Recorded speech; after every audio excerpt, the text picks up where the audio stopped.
So the C200 just got announced, and looks like it'll be released here in about 2 weeks, I think it is, June 9, if I recall correctly. You can start pre-ordering. So I'd really like to say right before I get into the video that what I'm trying to do here is I don't have the product in my hands. I don't have the C200 in my hands. I haven't tested it. I haven't tried it.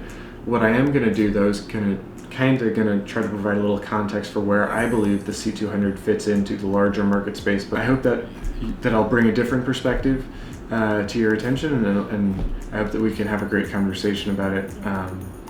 So yeah, I'm not trying to be an expert on the actual device. I'm trying to figure out the larger trends of the larger market with this kind of commentary. So the C200 seems really adaptable, really flexible.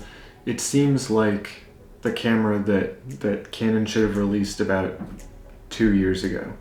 Perhaps instead of the C100 Mark II or the C300 Mark II, seems like this is a fantastic camera. It feels like this is the perfect camera for Canon to release right now.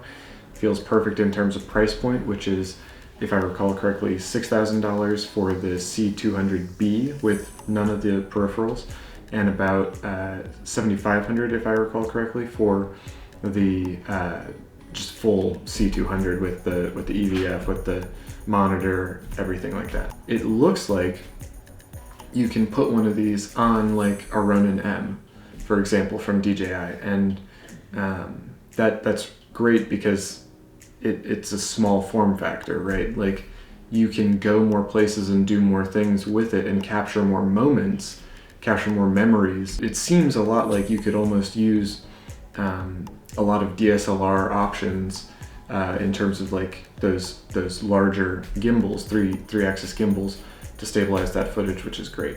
Please don't hesitate to like or to comment or to subscribe, and honestly, if you choose to dislike this video, that's gonna actually increase the number of eyeballs that get on it. The videos that I have that have a lot of dislikes end up getting seen by more people. So if you really like it, maybe go ahead and drop a dislike, because that does me more favors in the long run. So I really appreciate it. And let's get back to the video.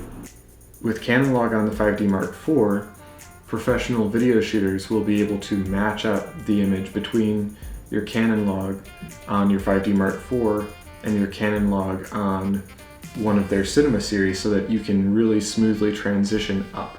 And so that trade up is a really important thing for a lot of business concerns, is a really important way of continuing to get customer investment and involvement in your product lines. And so by being able to match those bits of footage, you can have someone who is normally run and gun, really lightweight, has a 5D Mark IV to shoot video with, touchscreen, DPAF, can really get the shot fantastically on a gimbal that way.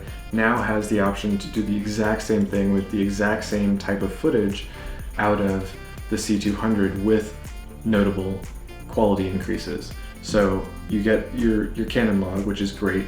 You also get Cinema Raw Light, which is great.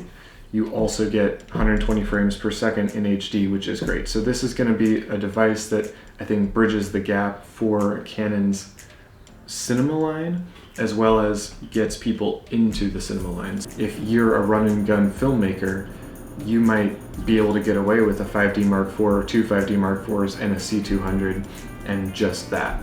I think the DPAF, I think the touchscreen, I think the EVF, I think the dual XLRs that are really ergonomically placed, all the ND for working outside, these are all features that are pointing this towards being a very run and gun style body that Canon users and Canon system, people who have invested in the Canon system in terms of EF and PL mount lenses for either stills or cinema, are really gonna be able to maximize quickly, because it's so good.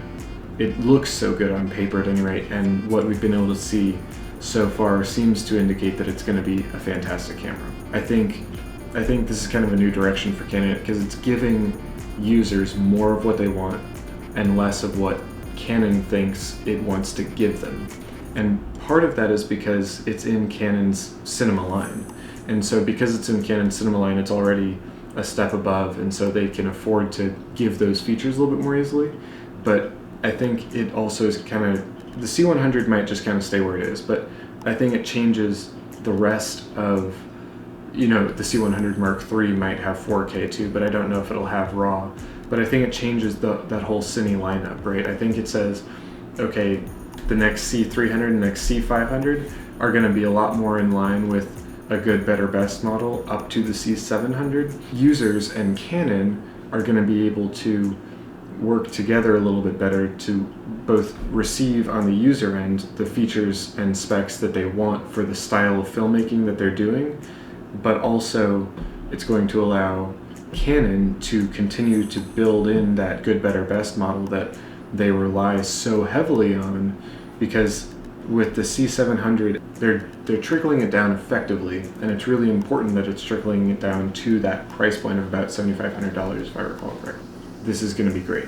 I think if you're using a couple of C700s on a shoot for like a big movie, pop in a C200 on a gimbal for a chase scene, or to be able to put on like a Ronin 2 in a car or on a jib or something is going to be a great way to keep everything within that Canon cine line. I think the availability for people that are working their way up through Canon systems that end up at the 5D Mark, that are at the 5D Mark IV right now, that's going to be a great bridge into the C200 as well, with that, with the ability to match the picture even more closely with Canon log and with Cine Raw Light, pardon me. So I think this is going to be a fantastic camera. I feel like I'm really rambling right now. So I really appreciate your time and your attention. I hope I've brought some interesting thoughts, some new perspective. Please don't hesitate to like, comment, or subscribe.